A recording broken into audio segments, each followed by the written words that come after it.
Selamat datang di Darul Horror Story, tempat kisah-kisah terlarang, pengalaman nyata, dan cerita yang sengaja dikubur, kini dibangkitkan kembali. Cerita-cerita ini bukan sekedar dongeng, beberapa berasal dari pengakuan orang-orang yang masih hidup, dan sebagian lagi dari mereka yang seharusnya sudah mati. Jika kamu mendengar bisikan aneh atau merasakan sesuatu di belakangmu, jangan menoleh, karena bisa jadi mereka juga sedang mendengarkan. Ini adalah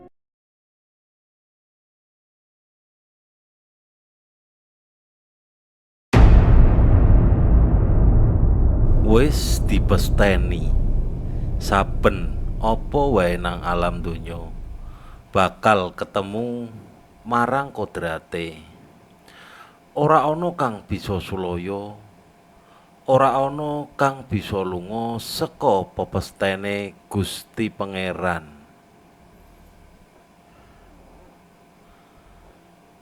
Hujan masih saja menyelimuti sore yang kian membekukan desa Semulih. Desa yang lekat dengan kemistisannya. Desa yang perdukunannya masih merajalela dengan keyakinan terhadap sesuatu yang begitu mustahil untuk kucerna. Desa yang membuatku takut saat mengetahui tentang siapa jati diri ini sebenarnya. Perkenalkan, namaku Anggun Widya Astuti, perempuan kota yang mencoba mencari jati diriku, mencari kehidupan yang baru, yang jauh dari semua kehidupan yang aku rasakan selama di tempat asalku, di kota metropolitan. Senin 12 Agustus 2018.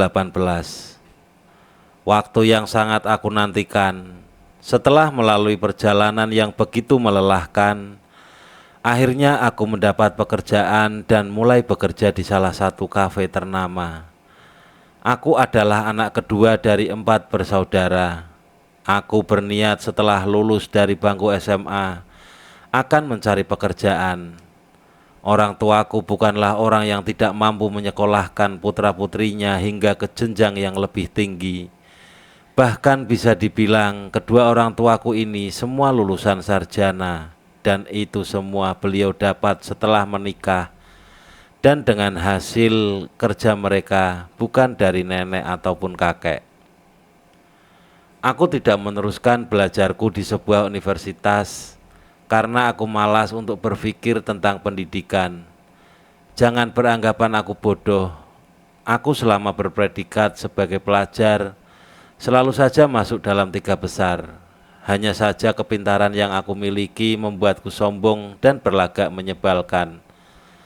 Hingga kedatangan siswa baru di SMA aku yang membuat aku jadi berubah. Setianingrum, atau yang sering aku panggil dia Arum, siswi yang berhasil mengubah pandanganku tentang dunia yang sedang kujajaki. Dia begitu membuatku penasaran dengan apa yang ia miliki. Siswi baru yang begitu aneh menurutku. Dia berasal dari desa yang terbilang aneh juga menurutku. Arum yang berperawakan biasa saja itu membuatku ingin berteman dengannya.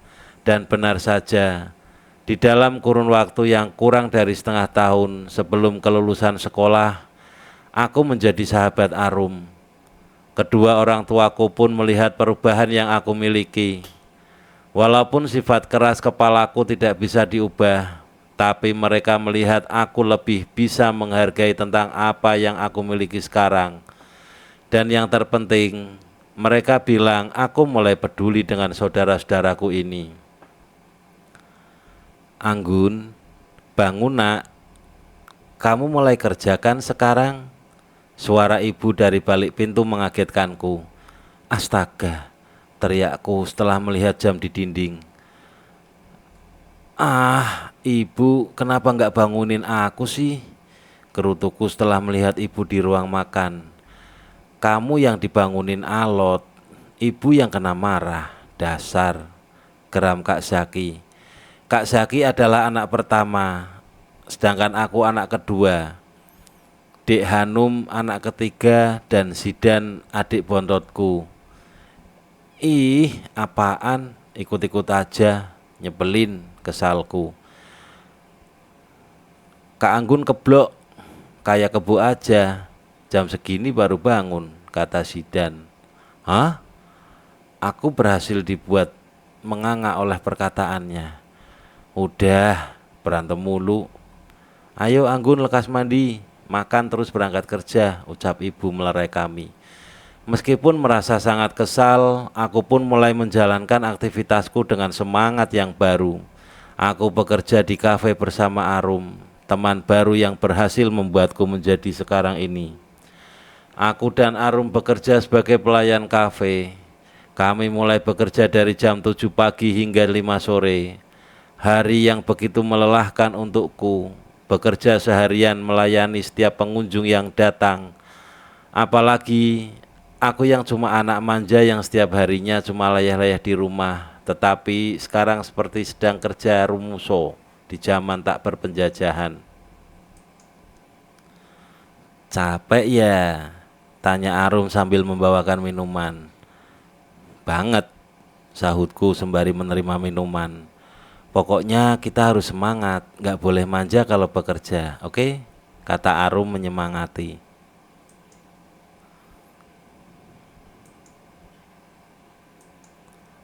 Semangat-semangat pala lupeang, jawabku sedikit kesal. Kami pun saling bertatap hingga pada akhirnya kami tertawa. Menertawakan nasib kami bekerja dengan bos yang agak sedikit cerewet. Arum terus saja menyemangatiku setiap harinya dalam bekerja. Hingga tak terasa waktu kami bekerja sebagai pelayan kafe sudah 6 bulan lamanya. Selama 6 bulan berbarengan dengan Arum, aku mulai tahu siapa Arum itu. Arum yang berasal dari sebuah desa yang terletak di kaki gunung, tepatnya di daerah Jawa. Seringkali menceritakan tentang desanya itu. Desa yang sangat sejuk, yang masih banyak pepohonan besar sebagai pemasok oksigen di Pulau Jawa ini. Berbeda dengan kota tempat sekarang ia merantau. Pada awalnya, Arum pergi ke kota besar ini karena Arum ingin mengubah nasib. Arum yang selalu menceritakan tentang keindahan desanya begitu membuatku bingung. Ya, Arum pernah berkata tidak betah tinggal di desanya sendiri. Pertanyaan yang sama sering aku lontarkan ke Arum, tapi Arum tak pernah memberikan jawaban yang pasti. Malah terkadang semakin membingungkan dan berhasil membuat aku ingin mengunjungi desanya. Seperti biasa, aku dan Arum setelah sampai di kafe langsung mengganti pakaian kita. Mulanya kami membersihkan meja-meja yang kotor, lalu menyapu, setelah itu mengepel lantai. Sambil bercanda, aku dan Arum selalu membayangkan kalau kami yang punya kafe ini pasti menyenangkan. Terdengar dari tas Arum suara HP yang belum Arum senyapkan. Buru-buru Arum mengambil HP itu dan hendak mengangkat telepon seseorang. Siapa? Tanyaku. Bapak, jawabnya. Ya udah angkat, sahutku. Kalau bos tahu, ucapnya. Alah, udah angkat, aku yang jaga, ucapku sembari tolah-tolah memastikan bu bos gak ada. 15 menit berlalu dan Arum baru saja mengakhiri percakapan dengan bapaknya. Gimana?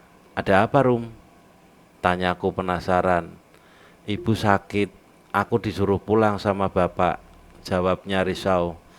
Ya udah, tinggal izin bu bos lalu OTW pulang kampung, kataku enteng. Gimana ya? Jawabnya lesu. Aku temani kamu izin bu bos, oke? Kataku menyemangatinya. Bukan itu, aku malas pulang, ucapnya. Kenapa? Tanyaku bingung. Kamu gak tahu Gun, jawabnya penuh teka-teki. Akhirnya setelah melalui percakapan yang panjang, Arum mau izin ke atasan kami untuk cuti dan aku menemaninya pulang kampung. Setelah mendapat izin dari Bu Bos selama seminggu, aku memberitahu orang tuaku kapan aku akan menemani Arum pulang. Sebelum izin dengan Bu Bos, aku meminta izin ayah untuk menemani Arum pulang kampung. Hanya saja aku belum memberitahu ayah berapa lama aku akan tinggal di desanya Arum. Mbak, Mbak Anggun jadi pergi ya? Tanya adik bontotku saat aku berkemas. Loh, kenapa kok sedih gitu? Tanyaku balik. Mbak jangan pergi ya, Sidan takut mbak gak pulang lagi. Ucapnya begitu mengenyitkan dahi. Mbak pasti pulang, adik jangan khawatir, kataku menenangkannya. Tak seperti biasanya adik bontotku seperti ini. Mungkin kegelisahan yang ia alami sama kegusaran yang aku rasakan. Semalam setelah aku memberitahu seluruh penghuni rumah tentang hari besok aku menemani Arum pulang ke desanya, aku pun memutuskan untuk tidur lebih awal. Namun saat aku tertidur, aku bermimpi bertemu dengan sosok kakek tua di gapura sebuah desa. Aku tidak tahu berada di mana dalam mimpiku itu. Namun kakek itu meminta agar aku mengurungkan niatku masuk ke desanya, di mana saat akan memasuki desa itu, aku sedang bersama Arum. Entah mengapa saat aku mulai mempersiapkan diri untuk pergi menemani sahabatku pulang ke desanya, ada saja perkara yang membuatku bimbang untuk pergi dengannya. Mulanya waktu aku meminta izin pada anggota keluarga, mereka tampak mendukungku saat bersama-sama, tapi saat aku sedang bersama adik atau kakakku saja, mereka seperti menolakku untuk pergi ke desa itu. Seperti Kak Zaki dan juga Dik Sidan yang keberatan dengan kepergianku. Aku hanya bisa meminta doa dari mereka dan sebuah kepercayaan aku akan baik-baik saja selama berada di sana. Arum pun juga tak lupa meminta izin pada orang tuaku sekaligus berterima kasih telah mengizinkan putrinya menemani dirinya pulang ke desanya. Tanggal 15 Februari 2019, pada pukul 9:15, aku dan Arum mulai berangkat menuju desanya Arum dengan menaiki sebuah bus jurusan kota tujuan. Kurang lebih perjalanan kami dari kota sampai pemberhentian 7 jam. Capek Gun? Tanya Arum yang melihatku sering menggeliat. Lumayan Rum, masih jauh nggak? Sahutku. Kurang 2 jaman lagi mungkin Gun. Kita sampai di pemberhentian pertama, ucapnya. Ngantuk banget Rum, bubuk dulu ah, keluhku. Dasar anak kota, celetuk Arum yang masih bisa ku dengar meski lirih. Beberapa waktu setelah itu, astagfirullahaladzim, ucapku refleks. Kenapa Gun? Tanya Arum. Ku tatap matanya lalu menggeleng perlahan. Tidak ada apa-apa Rum, sahutku. Aku masih merasakan ketakutan saat bayangan sosok kakek itu datang dalam mimpiku yang baru seperempat jam bersama Arum. Aku tak bisa berpikir jernih saat ini, yang ku bisa hanya meyakinkan diriku akan baik-baik saja. 2 jam pun berlalu, aku yang tadinya merasa sangat bosan dan mengantuk, malah merasakan kecemasan yang tiada arti. Bus yang membawa kami berhenti, kami pun turun dan berganti kendaraan menuju desa tujuan. Setelah sampai di tempat pemberhentian, yakni sebuah kabupaten di kota kecil, kami melanjutkan perjalanan kami dengan menaiki mobil kecil yang orang sini menyebutkan kopata. Duduk berdesak-desakan dengan orang yang menaiki mobil membuatku terkejut dan ingin tertawa. Sempit Rum, bisikku. Hihi, di desa emang kayak gini, naik kendaraan pada rebutan, ucap pula Arum berbisik. Seketika aku makin dibuat saat melihat kopata yang kami tumpangi, masuk seseorang membawa bebek dan ayam yang kemungkinan baru dibeli dari pasar. Pengen ketawa tapi nanti disangkanya tidak sopan. Orang-orang yang begitu ramah sesuai dengan nama panggilan kabupaten ini bersenyum. Kekhawatiranku tentang sesuatu yang aku rasakan sebelum pergi kini teralihkan dengan keramah tamahan penduduk lokal yang begitu baiknya. Alhamdulillah leganya dah turun dari kopata, kataku sambil tertawa sendiri. Dasar, ucap Arum. Seperempat jam kami menaiki angkutan umum ini. Kami lalu turun dari Kopata dan melanjutkan perjalanan dengan menaiki ojek pengkolan. Saat aku akan mengenakan helm, aku baru sadar ternyata pos ojek ini berada di depan gapura yang sama dengan gapura yang ada di mimpiku. Astagfirullah, liriku. Kenapa? Tanya Arum. Enggak kok, sahutku. Dari tadi istighfar mulu, gerutu Arum. Aku merasakan kekhawatiran yang mendadak datang. Aku ingin sekali bertanya kepada Arum, tetapi Arum sudah berangkat mendahuluiku. Ingin aku urungkan niatku, tapi aku sudah terlanjur sampai di sini. Mbak, sios ngojek mboten? Tanya Mas Ojek membuyarkan lamunanku. Nggih sebentar, jawabku terperanjat. Aku lalu cepat-cepat membenarkan helmku lalu membonceng mas-mas ini.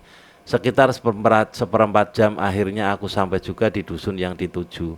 Aku melihat Arum sudah berada di depan sebuah gapura. Aku sedikit bingung karena gapura yang aku lihat di sini sama persis dengan gapura yang aku lihat di depan pos ojek tadi. Rum, ini gapura desa ini ya? Tanyaku memastikan. Iya, ini gapura dusunku. Memangnya kenapa, Gun? Tanya dia balik. Oh, sama ya bentuknya dan tulisannya dengan gapura yang ada di depan pos ojek tadi, ucapku. Hah? Gapura yang mana? Dia kembali bertanya. Itu yang ada di depan pos ojek tadi, gapuranya sama persis dengan gapura ini, jawabku sambil menunjuk gapura yang ada di depanku. Gun, kamu masih ngantuk ya? Gapura ini cuma ada satu. Di pos ojek tadi nggak ada gapuranya, Anggun sayang, ucap Arum menegaskan. Pada akhirnya aku mengiyakan saja apa yang Arum katakan. Aku tidak mungkin salah dengan penglihatanku. Aku tadi melihat langsung gapura yang kulihat di pos ojek dengan gapura yang berada di dusunnya Arum. Sangat persis bentuk dan tulisannya. Arum lalu mengajakku memasuki desanya dan kami pun melangkahkan kaki melewati gapura yang menjadi simbol perbatasan desanya Arum. Semilir angin dapat kurasa dengan begitu syahdu. Ditemani wewangian bunga kopi yang sedang mekar, mewakili suasana hati yang entah bagaimana aku merasakannya. Pepohonan yang masih tumbuh dengan lebatnya menambah kesejukan, menjadikan seseorang betah untuk berlama-lama di desa ini. Setelah beberapa meter melewati gapura, ingin sekali aku menoleh ke belakang. Aku tak tahu dengan perasaan yang berkecamuk di hati dan pikiranku. Namun saat kepala ini menoleh, kulihat seorang kakek tua menatapku dari balik gapura itu. Astagfirullahaladzim. Kakek itu memandangku dengan tatapan sayu, seolah ingin mengatakan sesuatu. Anggun, panggil Arum mengagetkanku. Iya Rum, sahutku. Kamu kenapa? Arum bertanya. Itu tadi ucapanku terhenti saat melihat kakek tua itu sudah tidak terlihat. Ada apa, Gun? Tanya Arum kembali. Ada kakek-kakek tadi, lirihku. Udahlah, gak ada orang dari tadi, Gun. Kamu kecapean pasti. Yuk lekas jalan lagi, ucap Arum. Aku dan Arum lalu melanjutkan perjalanan kami menuju rumahnya. Jalan di desa ini tampak lenggang. Dengan banyaknya pepohonan tinggi menjulang, batinku tersenyum geli melihat jalan yang sedari tadi kami lalui masih gula kacang alias tanah berbatu. Tak seperti yang kubayangkan beraspal. Kulihat rumah-rumah penduduk di sini juga masih kuno bangunannya. Di setiap teras rumah ada balai-balai yang mungkin mereka gunakan jika ada tamu atau sekedar duduk menikmati semilir angin yang bercampur dengan aroma keasrian desa ini. Dari awal perjalanan menuju rumah Arum, aku sudah disuguhkan pemandangan yang agak sedikit menakutkan. Ya, setelah melewati gapura, aku sudah diperlihatkan sosok kakek tua. Kemudian, pemakaman di dalam desa yang berada tepat di sepanjang jalan yang kami lalui cukup membuatku kaget. Makam-makam ini berada di seberang jalan dan terdapat berbagai macam sesajen. Aku ingin sekali bertanya pada Arum, tapi aku takut Arum akan tersinggung. 10 menit kami berjalan dan baru melalui rumah warga di sini yang paling pojok.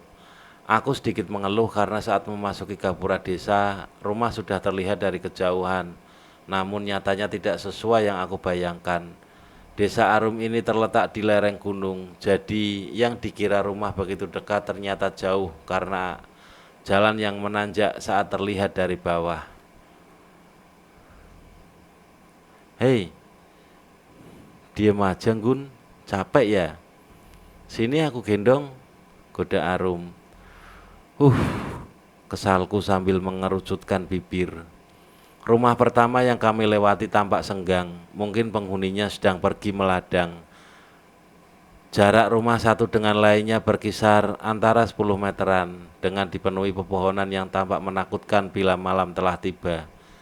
Menuju rumah berikutnya, tampak beberapa warga sedang duduk di balai-balai, sekitar 6 orang bapak-bapak seperti baru pulang dari ladang. Terlihat dari mereka yang mengenakan kaos seperti baru dari ladang. Amit Pak, nyuwun sewu, sapa Arum. Aku pun melakukan hal yang sama seperti yang Arum lakukan. Nggih, monggo, jawab bapak-bapak itu. Orang-orang di sini tampak ramah. Aku menyukainya meski desa ini agak menakutkan. Kami berjalan kembali dan melewati rumah warga yang lainnya. Namun saat kami melewati rumah-rumah orang yang memakai pakaian agak berbeda dari yang lainnya, aku sedikit takut karena mereka menatapku dengan tatapan yang tajam. Aku hanya mengulum senyum saat orang-orang itu masih menatapku, walau jarak kami sudah jauh. Aku mulai merasakan ada hal ganjil di desa Arum ini. Rata-rata di depan rumah, mereka memasang sesajen dan bau kemenyan menyengat dari dalam rumah meskipun aku tidak masuk rumah itu. Tidak semua memasang sesajen, tapi semakin memasuki desa ini, semakin aku merasakan ketakutan. Aku mulai agak tertekan, seperti ada yang mengancamku tanpa terlihat. Apa sebenarnya yang membuat Arum malas untuk pulang ke desanya? Apa hal ganjil yang sebenarnya Arum sembunyikan dariku? Batinku berkecamuk. Sepanjang perjalanan menuju rumah Arum, sungguh perasaan terselimuti tak mengenakkan. Pikiran negatif terus saja menghantuiku, meski rasa itu selalu kubuang. Aku mulai kecapean menuju rumah Arum yang tak kunjung sampai. Rum, rumah kamu di mana sih? Kok nggak nyampe-nyampe? Tanyaku saat dalam perjalanan. Rumahku di pojok desa, dekat kebun itu tuh. Jawab Arum sambil nyengir. Hah? Mataku membelalak. Kenapa, Gun? Tanya Arum penasaran. Ah, jauh banget. Istirahat dulu ah, keluhku. Anak kota main ke desa, lebih amat ya.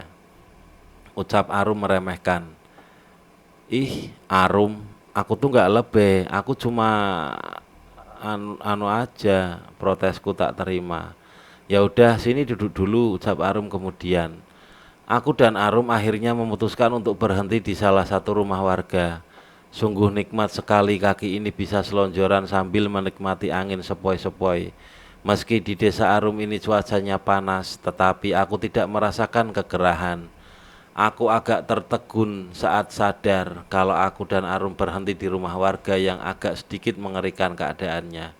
Rumah kuno dengan keadaan seperti tak berpenghuni ini sedikit agak kotor. Jika aku melihat di depan rumah warga yang lainnya ada sesajen dalam satu tempat, rumah ini sesajennya agak berbeda dengan yang lain. Aku ingin bertanya pada Arum, tetapi lagi-lagi aku takut menyinggung perasaannya. Lebih tepatnya takut jika dikira sok pengen tahu. Aku heran, sesajen di rumah ini seperti sudah lama, alias belum diganti hari ini. Terlihat dari buah-buahan yang mulai membusuk. Juga rumah yang kotor, penuh dengan daun-daun kering yang berjatuhan. Setelah lumayan lama kami istirahat, akhirnya kami melanjutkan perjalanan kami. Akhirnya aku sampai juga di rumah Arum, rumah yang bagus menurutku, meski agak menakutkan, sama seperti rumah tetangganya. Assalamualaikum, Bapak, Ibu, Arum pulang. Salam Arum memasuki rumah. Aku pun mengikuti Arum dari belakang, memasuki rumah Arum setelah melepaskan sepatuku. Waalaikumsalam, ya Allah, anak ibu sudah pulang. Sambut seorang ibu-ibu yang aku rasa itu ibunya Arum. Ibu, Arum kangen, jawab Arum sambil berpelukan. Setelah Arum dan ibunya melepas kerinduan, Arum lalu memperkenalkan aku pada ibunya. Anggun, aku memperkenalkan diriku pada ibunya Arum. Anggun temannya Arum ya? Mari silahkan duduk, ucap ibunya Arum. Setelah bersalaman dengan ibunya Arum, aku pun duduk di kursi tamu yang sudah tertata rapi. Arum pun lalu memperkenalkan diriku dengan anggota keluarga lainnya. Aku merasa sangat bahagia mengenal keluarga ini. Begitu ramah menyambutku dengan uluran tangan terbuka. Kakek dan nenek Arum terlihat masih segar di usia yang sudah senja. Sedang ibunya Arum atau Bu Sarmi, beliau terlihat seperti bukan seusianya. Bahkan kalau disandingkan dengan Arum, dan Bu Sarmi lebih cocok sebagai kakaknya. Setelah selesai perkenalan dengan anggota keluarganya, aku lalu diajak dan diperkenalkan Arum dengan bapaknya yang sedang terbaring dalam bilik kamar beliau. Yang kemudian aku mengetahui namanya Pak Sujoyo. Bapaknya Arum tengah dalam keadaan sakit. Maka dari itu Arum disuruh pulang ke desanya karena bapaknya sakit. Saat bersalaman dengan Pak Sujoyo yang terbaring di ranjang kamarnya, Pak Sujoyo lama bersalaman denganku. Aku agak merasakan ada yang tidak wajar saat ini, tapi aku tidak berani untuk berpikir sampai arah yang tidak pasti. Setelah agak lama bersalaman, Pak Sujoyo lalu melepas tanganku. Aku merasa lega, namun Pak Sujoyo seolah ingin berkata padaku, aku tidak sopan jika harus bertanya duluan pada beliau. Namun Pak Sujoyo membuatku penasaran dengan tatapan matanya. Astagfirullah, ya Allah, lindungi aku. Sebenarnya ada apa ini? Mengapa hati dan pikiranku tidak menentu? Batinku berkecamuk. Tatapan mata Pak Sujoyo sama seperti tatapan kakek tua yang berada di balik gapura desa saat aku masuk. Aku mulai merasa ada hal ganjil yang mengikutiku semenjak aku memasuki desa ini. Sungguh, aku ingin bertanya, tapi pada siapa aku harus mengeluh tentang ketidaknyamananku berada di desa ini? Gue, tiba-tiba indera penciumanku menangkap bau begitu membuat mual. Assalamualaikum. Indera penciumanku menangkap bebauan yang begitu menyengat. Mataku sedikit selinguan, namun tidak melihat sesuatu yang mencurigakan apapun di tempat ini. Hanya ketika aku melihat sekilas, ekor penglihatanku menangkap sekelebat bayangan di luar jendela kamar bapaknya Arum. Aku agak heran dengan Pak Sujoyo. Kemarin waktu beliau menelpon Arum, beliau mengatakan Bu Sarni tengah sakit. Makanya Arum disuruh untuk pulang. Tapi setelah aku dan Arum sampai ke rumahnya, ternyata Pak Sujoyo yang sakit. Sebenarnya apa yang terjadi dengan keluarga Arum ini? Batinku berkecamuk begitu membingungkan. Gun, kamu kenapa? Kamu melihat apa? Tanya Arum, mengikutiku celinguan melihat arah luar jendela. Itu sahutku. Nak Anggun, yuk mari makan dulu. Pasti Nak Anggun sangat lapar. Potong Bu Sarni, mempersilahkanku untuk makan siang. Yuk Gun, ajak Arum yang langsung menarik tanganku. Ya Bu, maaf, permisi, sahutku sambil melangkah keluar dari kamar Pak Sujoyo. Pak Sujoyo masih menatapku dengan tatapan sendunya. Aku terus saja kepikiran, meski senyum manis selalu terkembang di bibirku. Ayo dimakan Rum, Nak Anggun, Bu Sarmi mempersilahkan. Enaknya bau aroma makanan ini, kata Arum sambil mengambil lauk yang ada. Arum yang sudah sangat kelaparan langsung menyendokkan nasi ke mulutnya. Dengan tangan yang satu memegang ayam goreng, namun seketika lapar yang sedari tadi melandaku menguap entah kemana semenjak masuk ke kamar Pak Sujoyo. Rum, panggilku setelah Bu Sarni pergi. Ya, jawabnya singkat. Itu bapak kamu sakit dari kapan? Bukannya saat telepon kemarin ibu kamu yang sakit? Tanyaku. Iya, itu bapak sakit. Kemarin waktu ditelepon ibu yang sakit, tapi Tadi malam sakitnya pindah ke bapak. Kenapa Gun? Tanya dia balik. Oh gitu, nggak apa-apa kok, jawabku. Aku dan Arum lalu menyantap hidangan yang sungguh menggiurkan, tetapi mulutku seakan tidak terlalu ingin memakannya. Aku rasa Bu Sarmi memasak makanan ini dengan sepenuh hati, terbukti dengan lauk yang seadanya, namun hampir habis termakan oleh Arum sendiri. Yang kalau dimakan harusnya untuk porsi 3 orang bersamaku. Eh, Gun, kata Arum mengagetkan. "Hmm?" Sahutku saat mengunyah ayam goreng. Jangan dihabiskan, suruhnya. Lah kenapa? Tanyaku, meletakkan kembali sesuap nasi yang hendak kumakan. Pokoknya sisain makananmu di piring 1 suapan, jawabnya agak tegas. Tapi ini tinggal 1 suapan lagi Rum, Mubazir, lagi enak-enaknya ini, kataku kecewa. Ih, manut saja, sini makananmu, suruhnya, sambil mengambil piring punyaku. Dengan sangat berat hati akhirnya kuserahkan piringku dengan sisa nasi 1 suapan yang sepertinya memanggil-manggil diriku untuk melahapnya. Nanti aku kasih tahu kamu sesuatu. Sekarang kamu manut saja apa yang aku katakan, ucap Arum berbisik. Huh, kesalku singkat padat jelas. Aku dan Arum lalu membersihkan meja makan yang penuh dengan piring kotor bekas kami makan. Namun saat aku ingin mengambil piring kecil atau orang sini menyebutnya lepek berisi makanan yang sama seperti yang kita makan tapi dengan porsi yang sedikit, Arum mencegahku. Aku menatapnya bingung karena tidak diizinkan untukku mengambilnya. Aku juga merasa aneh kenapa setiap lauk yang dihidangkan ditaruh juga di tempat lain berupa lepek. Untuk apa menyisakan makanan kalau makanan itu juga ada di sampingnya?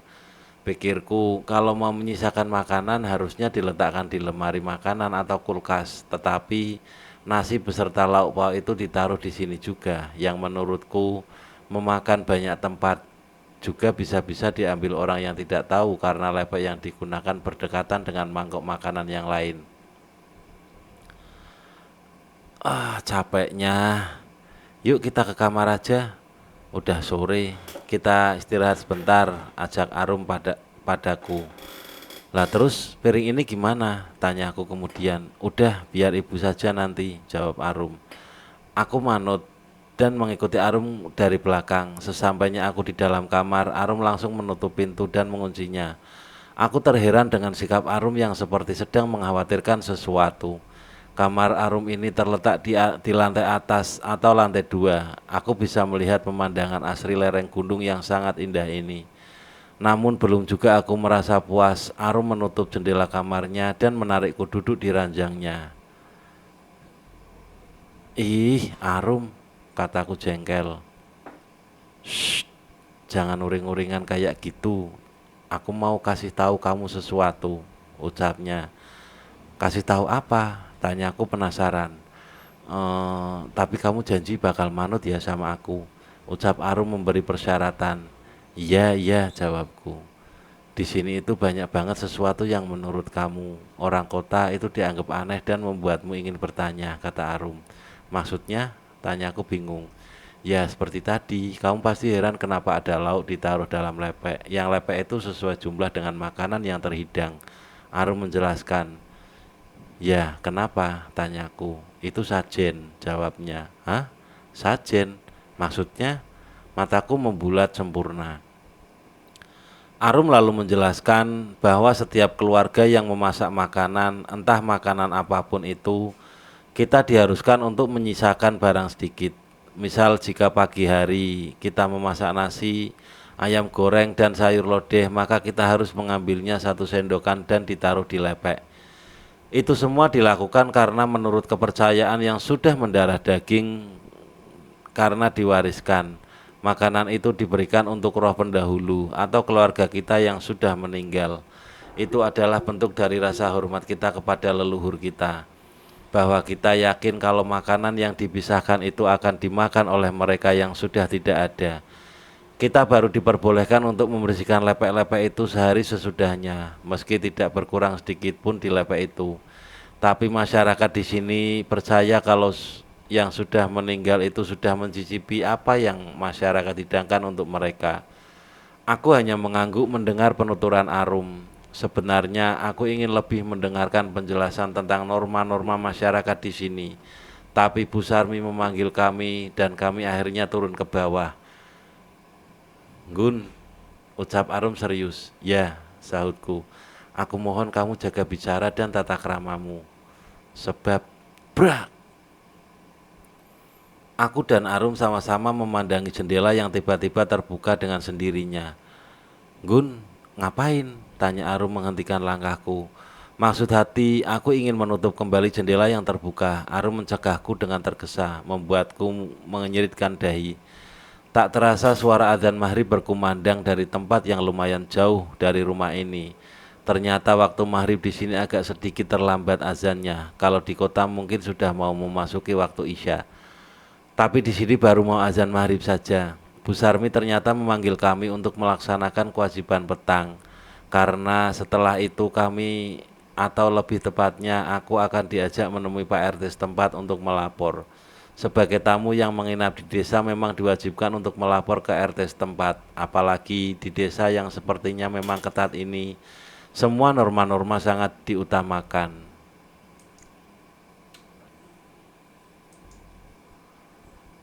Nak Anggun, sapa Pak Sujoyo saat aku dan Bu Sarmi hendak keluar rumah. Iya Pak, ada apa? Sahutku. Loh kok keluar kamar? Ada apa Pak? Tanya Bu Sarmi. Bu, Nak Anggun, Bapak kok merasa nggak enak? Kalian di rumah saja, biar Bapak yang melapor ke Pak RT. Nak Anggun tidak usah ikut, pinta Pak Sujoyo. Lah kenapa toh Pak? Tanya Bu Sarmi. Aku hanya bingung dengan Pak Sujoyo yang tiba-tiba menghentikan langkah kami untuk keluar rumah. Bahkan terkesan melarangnya. Firasat Bapak nggak enak, kalian di rumah saja, ucap Pak Sujoyo lagi. Akhirnya aku dan Bu Sarmi menuruti apa yang diperintahkan Pak Sujoyo. Namun saat aku dan Arum hendak ke lantai 2, terdengar suara ketukan pintu. Tok tok tok. Suara pintu terketuk, namun tidak ada suara seseorang berkata dari luar. Aku dan seisi rumah ini diam di tempat, sedang Bu Sarmi membuka pintu utama. Sesaat setelah menunggu, pintu pun terbuka. Aku terbatuk mencium asap udut yang dibuat secara tradisional dengan bahan cengkeh dan tembakau yang dilinting menggunakan sigaret. Ada yang menambahkan kemenyan yang digiling, ada juga yang tidak. Begitu menyesakkan indera penciumanku. Mbah Darwani ternyata.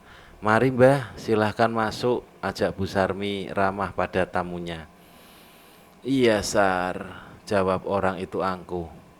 Aku dan Arum tidak jadi ke lantai 2 karena Bu Sarmi meminta kami untuk membuat minuman kepada beberapa tamunya itu. Saat kulihat kembali tamu yang bernama Mbah Darwani itu, aku baru teringat tentang orang yang tadi sore menatapku penuh dengan selidik. Itu adalah Mbah Darwani, orang yang sama, yang masih menatapku saat ini dengan penuh selidik. Mbah Darwani datang bersama 3 orang lainnya dengan memakai pakaian yang sama. Hanya saja penampilan Mbah Darwani lebih berbeda karena memakai ikat kepala.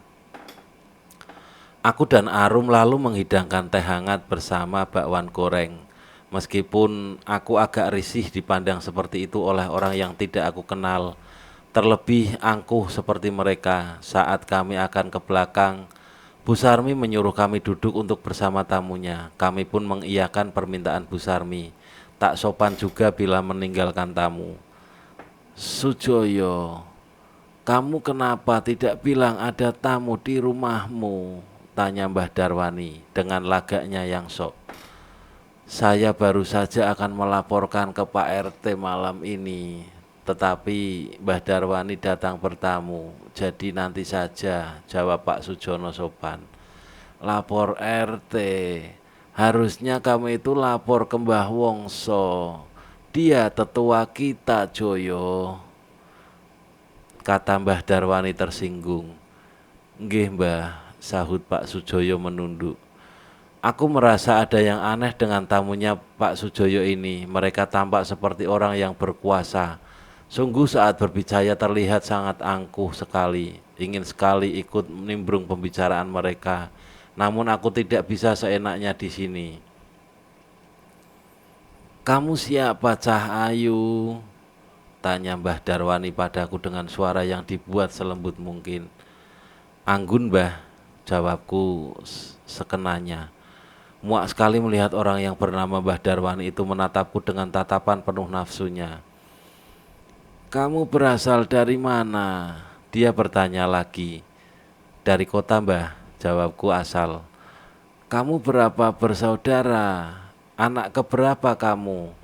Dia kembali bertanya seperti sedang menginterogasi. Mbah, maaf, sepertinya Nak Anggun kelelahan. Dia belum istirahat setelah sampai di sini, potong Pak Sujoyo. Seketika senyum simpulku menghias, namun setelah itu, Joyo, kamu tidak sopan. Saya lagi ngomong sama anak itu. Kamu jangan ikut campur, Joyo, kata Mbah Darwani setengah membentak. Maaf Mbah, saya tidak bermaksud yang tidak sopan, tetapi Nak Anggun sangat lelah. Ucap Pak Sujoyo sedikit meninggikan suaranya. Ayo kita pulang. Ingat ya Joyo, jangan macam-macam kamu sama saya, hardik Mbah Darwani. Pak Sujoyo diam, lalu setelah kesadarannya kembali tangannya memegang dada sambil mengucapkan istighfar. Aku tak habis pikir ada orang yang tiba-tiba bertamu tapi berbuat seenaknya sendiri, sedang yang punya rumah seperti tidak dihargai. Mereka merasakan ketakutan dengan hadirnya orang-orang tersebut. Aku kaget, kenapa ada orang yang seperti itu, bertamu dengan angkuhnya, lalu pulang sambil meninggalkan kesan tidak baik pada yang punya rumah. Setelah orang-orang itu tidak terlihat lagi, Pak Sujoyo lalu mengajak istrinya masuk ke kamarnya. Aku merasa tidak enak karena kedatanganku menemani Arum pulang ternyata membuat penghuni rumah ini tidak nyaman. Pak, kita suruh Anggun pulang saja Pak. Tidak bisa sekarang Bu, ini sudah malam. Tapi aku takut anak itu saat aku akan naik ke lantai 2 kamar Arum, aku mendengar keributan kecil oleh sepasang suami istri yang tak lain orang tua Arum sendiri. Aku merasa diriku penyebab dari semua masalah yang baru saja datang ini. Gun, panggil Arum menepuk bahuku. Aku hanya mampu menunduk, sedang Arum memegang pergelangan tanganku untuk mengikutinya. Aku lalu masuk ke kamarnya Arum, setelah itu menghembaskan tubuh ini ke kasur yang empuk. Sekedar menutup mata merasakan lelah yang tiba-tiba mendera. Arum lalu mengunci kamarnya dan merebahkan badannya di sampingku. Rum, maaf ya, ucapku memecah keheningan. Maaf kenapa Gun? Tanya Arum bingung. Keluargamu kena masalah gara-gara aku, jawabku lemas. Mana ada, udah gak usah dipikirin, orang-orang kurang kerjaan mereka itu, kata Arum menenangkanku. Aku dan Arum lalu mengobrol tentang orang-orang yang barusan datang hingga terdengar suara ketukan pintu dan panggilan kepada kami. Rum, Gun, buka pintunya Nduk, ucap dari orang luar kamar. Tanpa menjawab, Arum langsung bangun dan membukakan pintu.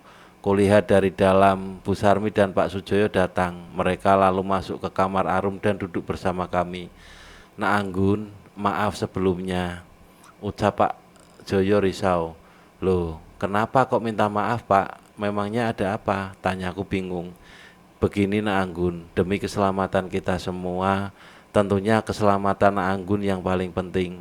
Besok Nak Anggun lebih baik pulang ke kota pagi-pagi buta, terang Pak Joyo. Kenapa Pak? Aku yang sudah tahu ini pasti terjadi hanya pasrah. Anggun salah ya Pak? Anggun minta maaf, gegara Anggun Bapak jadi kena masalah imbuhku. Bukan Anggun, bukan begitu. Nak Anggun ini orang baik. Ibu takut Nak Anggun kenapa-napa jika berlama-lama di sini. Ucap Bu Sarmi sedikit bingung. Aku sadar memang sebaiknya aku segera pergi dari desa ini. Dari sebelum ke desa ini sampai sesudah memasuki gapura desa, memang aku sudah merasa tidak nyaman. Ada saja hal-hal yang membuatku merasa tidak betah. Aku seperti dipantau di desa ini. Setelah lama berbicara denganku, Pak Sujoyo dan Bu Sarmi lalu meninggalkan kami berdua di kamar. Arum seperti mengetahui dengan apa yang aku pikirkan. Gun, kamu tidak marah kan sama orang tuaku? Tanya Arum. Enggak Rum, hanya saja aku juga merasa begitu kok. Hal-hal aneh terus saja menghampiriku semenjak aku berada di sini, jawabku. Gun, desa ini memang penuh misteri, makanya aku lebih memilih merantau di kota besar daripada tinggal di desaku ini, ucap Arum. Aku terheran, tapi juga memaklumi penuturan Arum.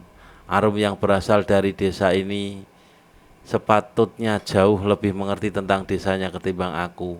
Setelah cukup lama, kami bertukar pikiran, kami akhirnya tertidur karena kelelahan. Ya, belum ada sehari kamu di sini. Malah udah mau pulang. Arum menggerutu. Aku hanya tersenyum melihat kelakuan sahabatku itu.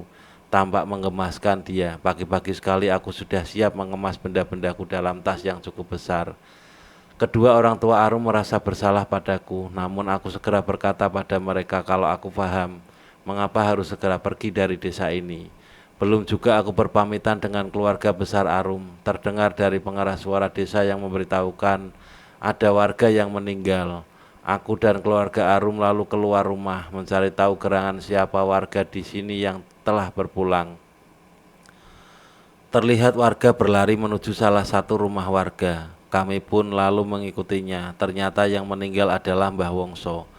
Aku dan keluarga Arum lalu pulang ke rumah dan mengganti pakaian kami. Pak Joyo lalu memberitahuku untuk menunda kepulangan karena ada orang meninggal.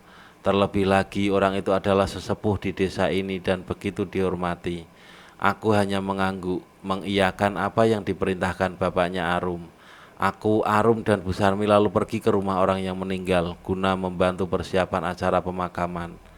Sesampainya di rumah itu, aku tersadar kalau rumah itu adalah rumah orang yang kemarin aku buat istirahat sejenak bersama Arum.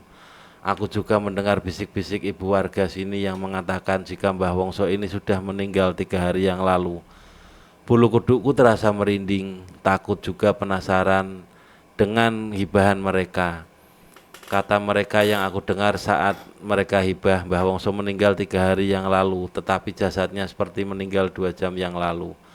Mereka juga bilang kalau Mbah Wongso adalah sesepuhnya orang hebat, alias gurunya, dukun di sini, dan sangat dihormati.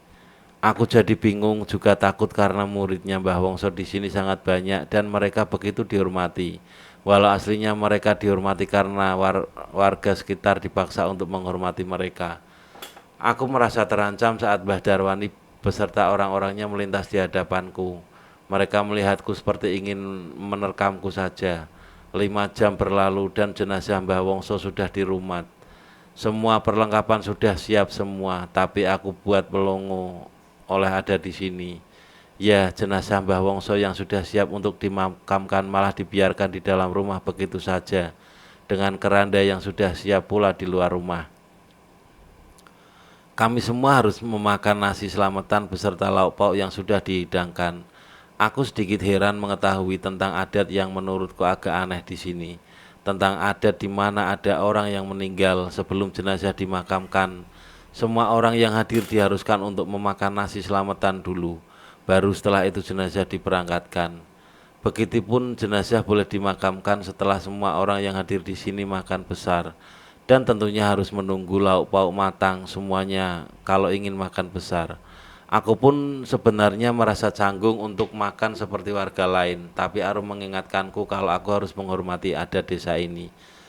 Akhirnya aku memakan sedikit makanan yang tersaji dengan tidak bernafsu. Setelah itu kami pulang bersama-sama sehabis mencuci semua perabotan yang kami gunakan untuk makan besar ini. Sedang para lelaki di desa ini mengantar jenazah untuk dimakamkan. Setelah sampai di rumah, aku lalu mandi dan berganti pakaian, kemudian mengemas kembali barang-barangku karena bersiap untuk pulang.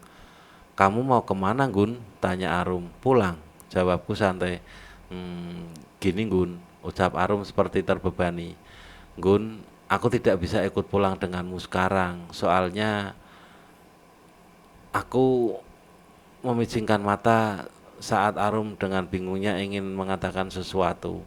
Hmm, sebenarnya ada sesuatu yang nggak bisa aku katakan sama kamu tentang semuanya. Tapi alasan yang pasti Mbah Wongso masih satu keluarga jauh dengan ibu. Aku minta maaf Gun, lirih Arum. Aku cuma menganggukkan kepala, walaupun jawaban Arum masuk akal, tapi otakku mengatakan sesuatu yang lain yang lebih menjadi alasan utama mengapa dia bersikap demikian. Mau tidak mau,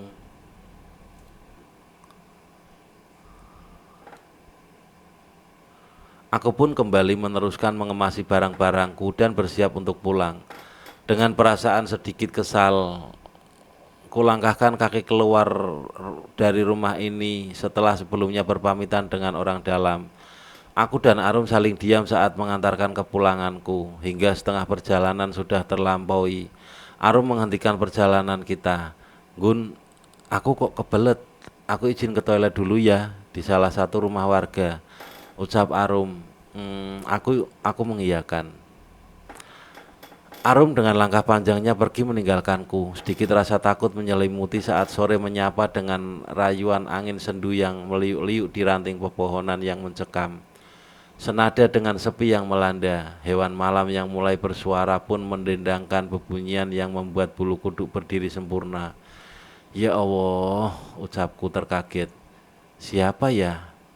Hei, kamu keluarlah, sambungku dengan suara yang agak keras. Setengah jam berlalu Arum pergi meninggalkanku untuk ke toilet, namun tak kunjung datang hingga kulihat bayang-bayang yang bersembunyi di balik pohon. Arum, jangan bercanda, teriakku positif thinking. Itu Arum yang hendak menjahiliku. Dengan kesalnya kulangkahkan kaki menuju pohon di mana bayang-bayang itu bersembunyi. Mataku mengejap saat terbangun, antara sadar dan tidak. Aku memicingkan mata ke penjuru ruangan yang tidak aku ketahui. Astagfirullah, pakiku saat mengetahui kaki dan tanganku terikat. Wah, wah, wah, anak manis ini sudah bangun.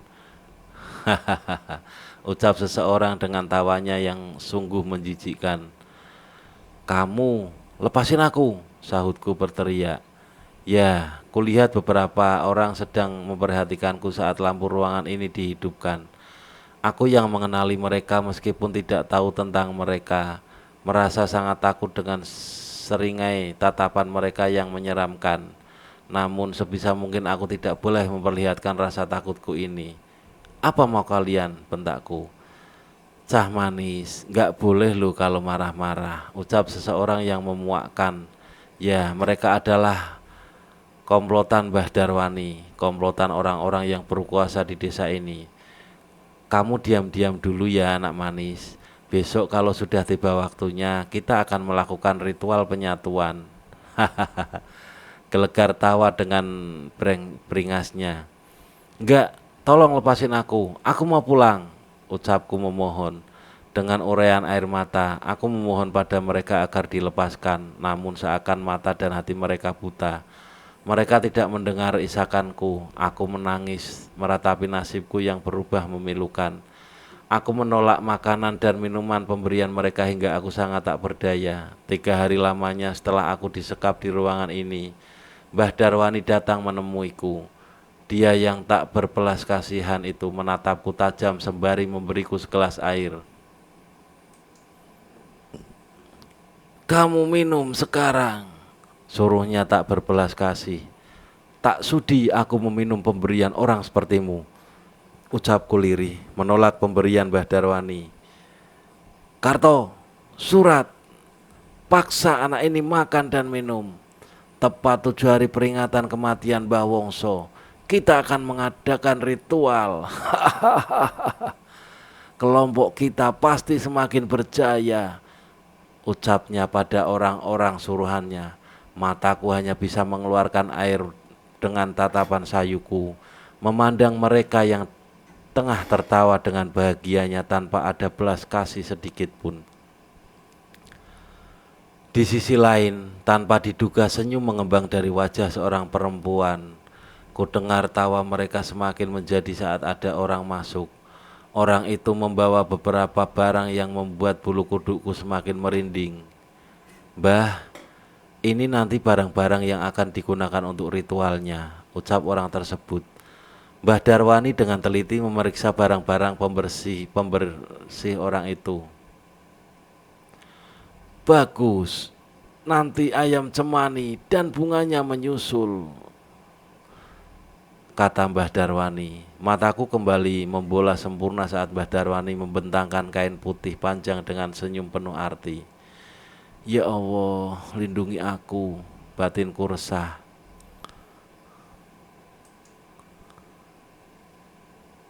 Kalian semua jaga anak ini baik-baik. Nanti malam saya berjaga di rumah mendiang guru. Mbah Darwani memerintah muridnya. Siap Mbah, jawab mereka patuh. Setelah kepergian Mbah Darwani, satu persatu orang meninggalkan ruangan ini.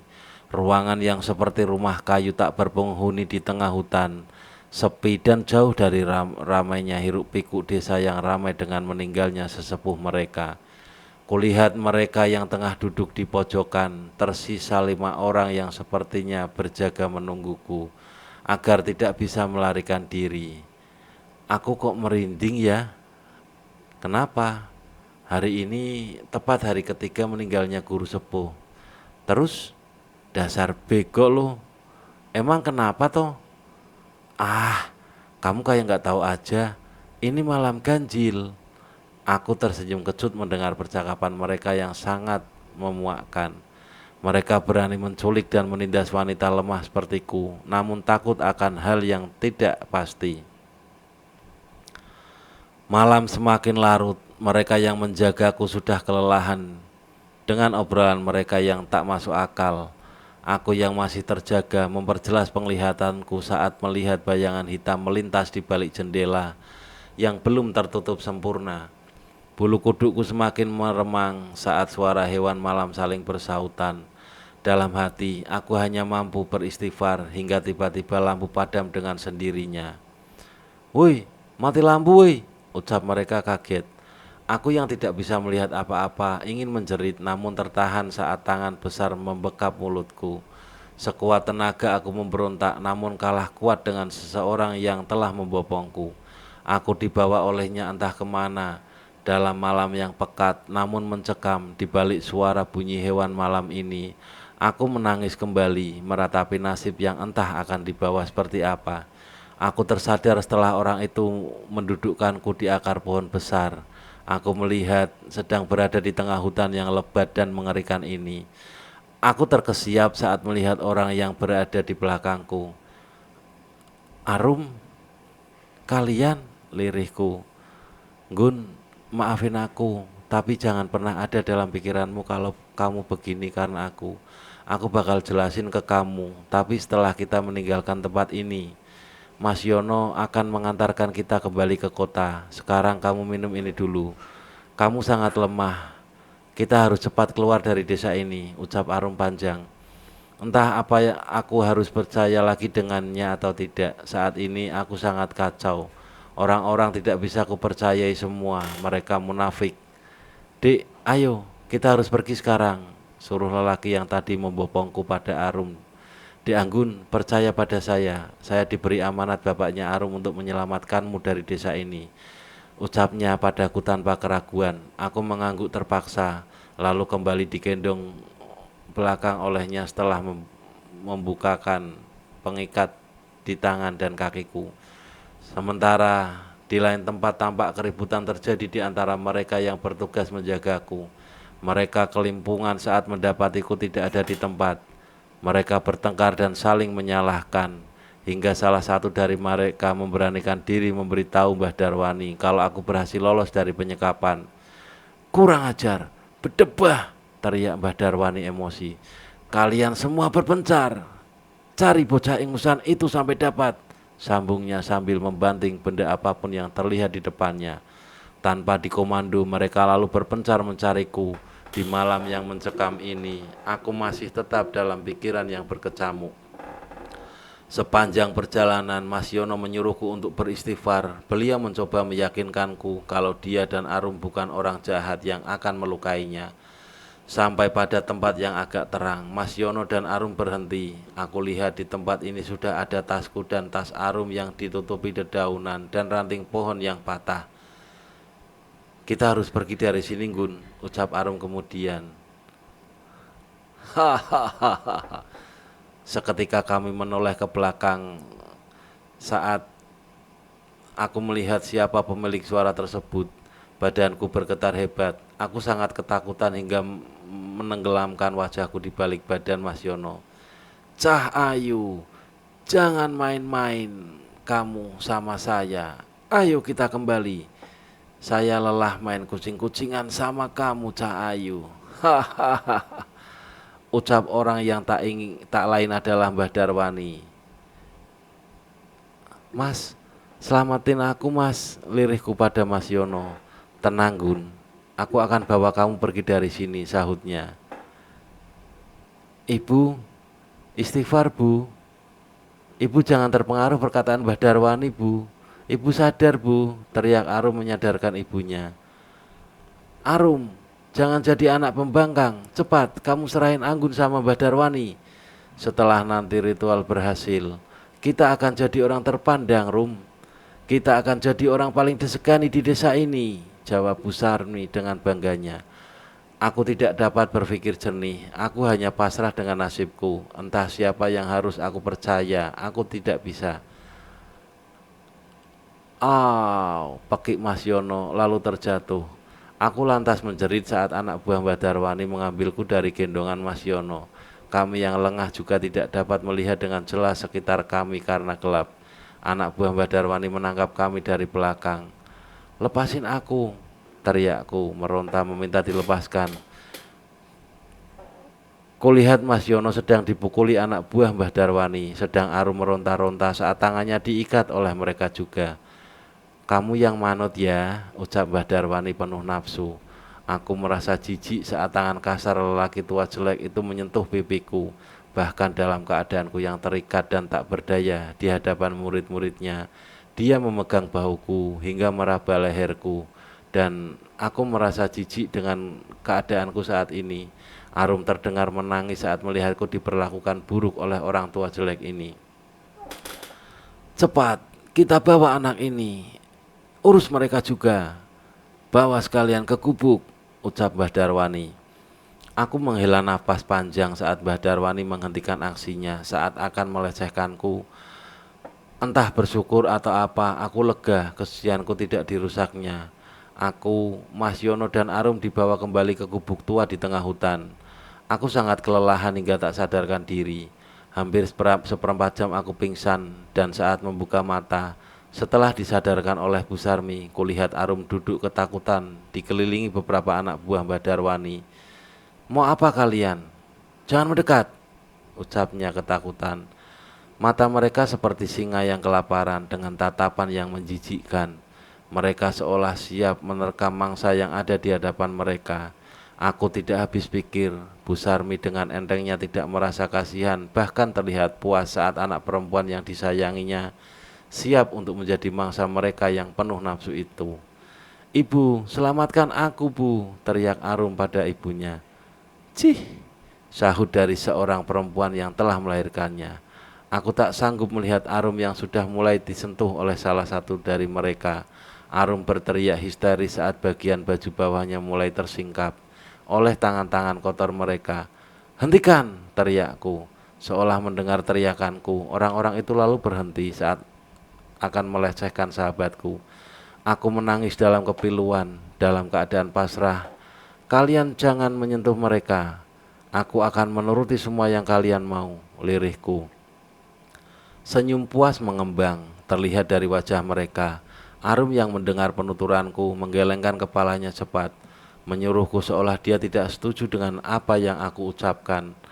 Hal yang sama juga dilakukan Mas Yono dalam keadaan babak belur setelah dipukuli anak buah Mbah Darwani.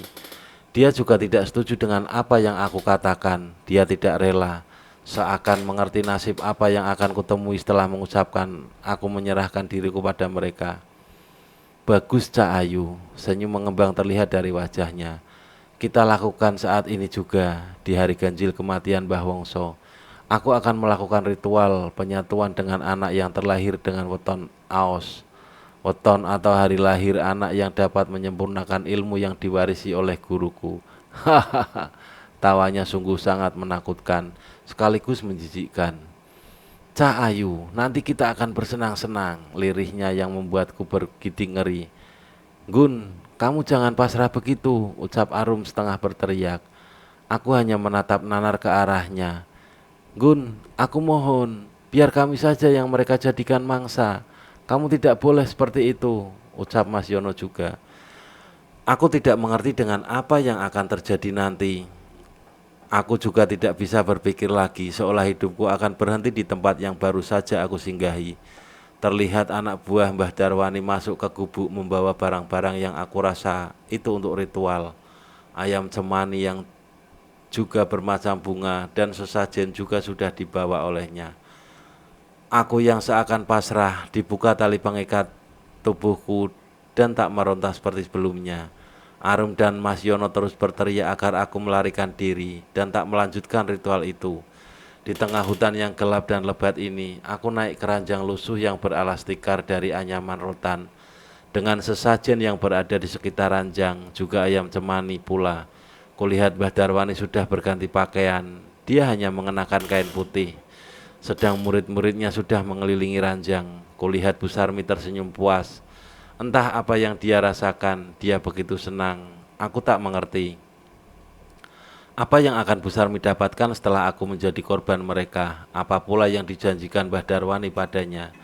Kulihat Arum dan Mas Yono tengah ditahan oleh anak buah Mbah Darwani, juga mengikuti entah ritual apa ini. Aku menarik napas saat menyingkap bajuku. Baju yang dikenakan sekarang sudah tak lagi terpakai di badanku, menampilkan dua bukit kembar yang tertutup kain inti, membuat mata-mata kotor melotot hingga mereka menelan selifannya. Arum dan Mas Yono menjerit histeris saat aku mulai menanggalkan pakaianku. Mereka tidak rela jika aku pasrah dan menjadi korban mereka. Kutanggalkan satu persatu pakaianku seolah tak mendengar teriakan mereka. Hingga Mbah Darwani membuka kain putih penutup tubuhnya dan meninggalkan kain bagian intinya saja. Sungguh aku tak sudi melihat wajah penuh nafsu lelaki tua jelek itu. Badanku gemetaran saat lelaki tua itu menidurkan di atas ranjang lusuh. Dengan pasrah aku tak kuat hingga menitikkan air mata saat semua pakaianku sudah tak ada lagi di badanku. Setelah dia menyelimutiku dengan kain jari, dia lalu menyirami tubuhku dengan air kembang. Saat aku telah selesai dimandikannya, perutku terasa sangat lapar. Setelah embun-embun kepalaku dibacakan entah apa mantra itu. Dengan tatapan yang penuh nafsu, kulihat di depanku nampak ayam ungkep yang terasa menggiurkan. Anggun, jangan! Anggun! Teriak Arum dan Mas Yono. Aku terasa getir saat aku tengah kelaparan dan ada makanan lezat di depanku. Sedang mereka yang aku percaya melarangku untuk memakan itu. Ayo makan Cah Ayu, tidak usah hiraukan teman-temanmu itu, ucap Mbah Darwani menyuruhku. Seakan terayu oleh kata-kata Mbah Darwani, ku ambil ayam itu dan hendak akan memakannya. Namun saat bersamaan terdengar suara orang dengan nyala penerangan obor yang kian mendekat ke arah kami. Anggun, Arum, Yono, teriak mereka. Segera ku buang ayam yang tadinya akan kumakan. Kembali ku ambil dan ku pakai pakaianku. Selepas itu, dalam kelangan mereka, aku mengambil benda tajam Mbah Darwani yang selalu selipkan di pinggangnya. Begitupun dengan Arum dan Mas Yono, mereka berhasil lepas dari cengkeraman tangan anak buah Mbah Darwani. Mereka berkumpul denganku yang sudah turun dari ranjang lusuh. Sial, kenapa mereka bisa tahu? Dasar goblok kalian, umpat Mbah Darwani. Anak buah Mbah Darwani semuanya menunduk ketakutan pada junjungannya itu, tak terkecuali dengan Bu Sarmi. Dia juga ketakutan melihat amarah dari Mbah Darwani. Sarmi, kau, geram Mbah Darwani. Bukan, Bu Sarmi ketakutan. Astagfirullah, ucap Pak Sujoyo. Aku, Arum dan Mas Yono bersyukur Pak Sujoyo beserta warga telah menemukan kami. Mbah Darwani yang terkejut melihat warga desa telah datang dan bersiap mengepung.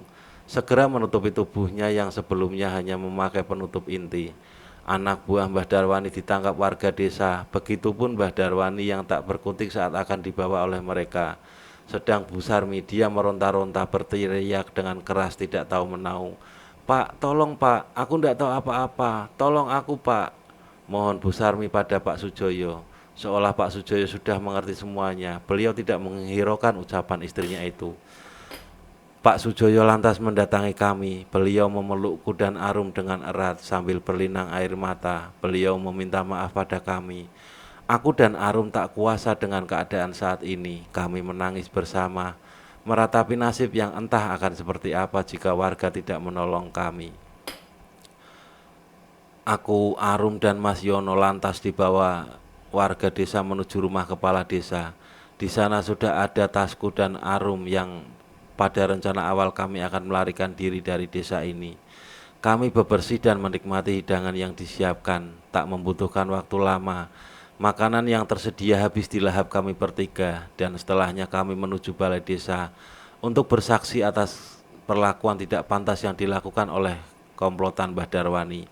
Tepat pukul 8 pagi, warga desa beramai-ramai menuju balai desa untuk menghadiri sidang Mbah Darwani beserta anak buahnya atas ketidakadilan yang mereka lakukan padaku.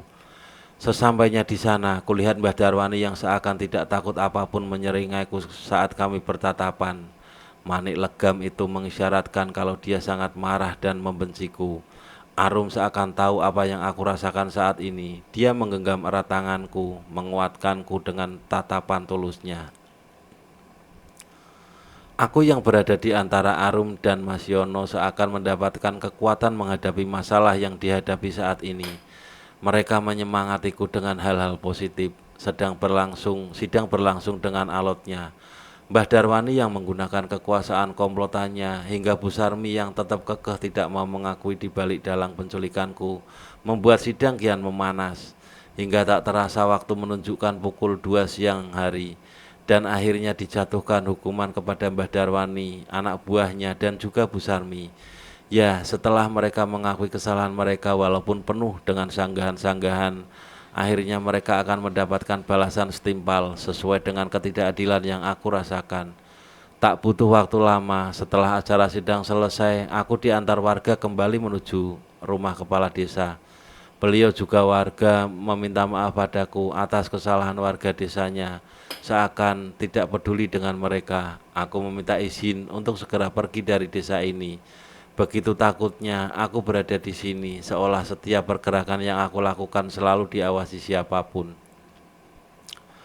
Dengan penuh lika-liku, aku dan Arum kembali ke kota. Sebelum aku pergi dari desa ini, Pak Sujoyo secara tulus meminta maaf padaku. Pak Sujoyo juga meminta maaf atas perlakuan istrinya yang sangat kelewatan. Meski dengan berat hati, aku pun memaafkan kesalahan mereka. Aku dan Arum kembali ke kota diantar dengan menggunakan mobil Pak Kepala Desa yang dikendarai sendiri oleh Mas Yono. Sepanjang perjalanan kami saling diam hingga Arum memelukku dengan tangisnya. Gun, maafin aku Gun, lirihnya di sela tangisnya, seolah tak kuasa dengan keadaan ini. Aku menanggapi pelukan Arum dan mengusap halus punggungnya. Arum lalu menceritakan kronologi saat aku diculik oleh komplotan Mbah Darwani. Dia bercerita saat dia berniat numpang ke toilet warga, salah satu anak buah Mbah Darwani menangkapnya. Arum yang dibius menggunakan sapu tangan yang telah diberi bius itu langsung pingsan.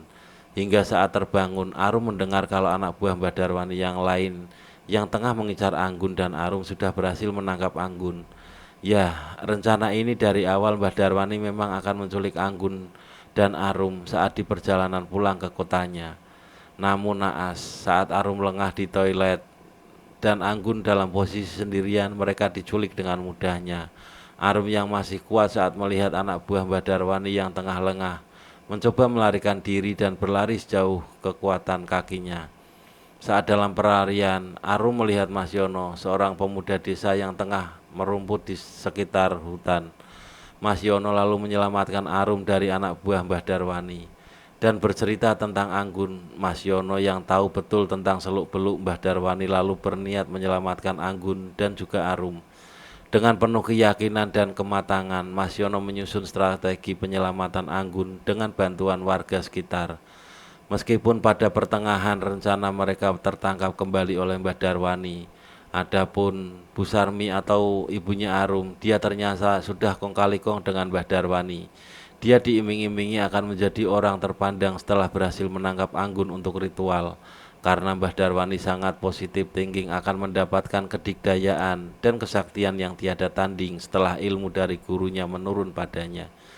Namun ternyata semua itu tidak sesuai dengan harapannya dan telah mendapat olokan warga setelah ritual sesat itu gagal.